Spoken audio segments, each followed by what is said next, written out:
Chalamati ke chavagane bufang tan faye faletomani party mungo Rajasthan mungo khoroksa lever ni nogoret khlaika bolongbedek ni adong rok bolongbedek ni officer stroke thangmani termani nongni kharjang nok phang Ashala Rajasthan ni nogo red khlai mankha gobangma marini segun kat phiaba bolongbedek ni officer rok thangmani termani nokni khari thangka nok phang party mungo tei chaitog nai tumo khorjak tabu bolongbedek ni adong rok আজকে গোপন সূত্রে আমাদের কাছে খবর আছে যে হরিশনগর টি এস্টেটের ভেতরে কিছু গাছ অবৈধভাবে কাটা হয়েছে। এই খবরের ভিত্তিতে আমি স্টাফদের সঙ্গে নিয়ে আসি।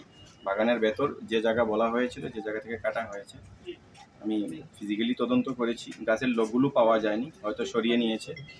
এখন আমি গাছের গোড়াটা কোন দিকটায় আছে সেটাও তদন্ত করে দেখব এবং ল্যান্ড স্ট্যাটাসটা আইডেন্টিফাই করার চেষ্টা করব। সেগুলো কি জুট ল্যান্ড না খাস ল্যান্ড নাকি আরএফ ল্যান্ড না পিএফ ল্যান্ড সেটা দেখব।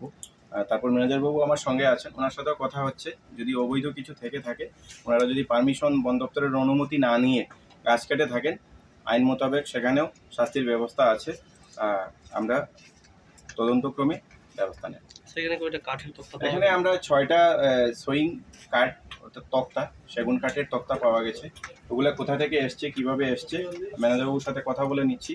দেখবো আমরা তার অরিজিন কোথা থেকে হয়েছে, নাকি চূড়াইভাবে আনা হয়েছে। উনি বলছেন, দাবি করছেন বাগানের গাছ চূড়া কারবারিরা কেটে নেওয়ার আগে ওনারা খবর পেয়ে রিকভার করে নিয়ে এসছেন। যদি এরকম কিছু হয়ে থাকে তাহলেও ওনারা আমাদেরকে জানালে ভালো হতো।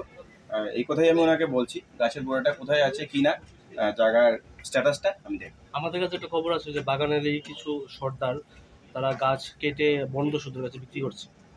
এরকম যদি কিছু হয়ে থাকে আমরা অবশ্যই আইন মোতাবেক আমরা সর্বোচ্চ ব্যবস্থা নেব। আমরা ব্যবস্থা নিতে তৈরি আছি। আমরা তদন্ত চালিয়ে যাব, দেখি আমরা কতটুকু এগোতে পারি। ব্যুরো রিপোর্ট চিনি খরাং।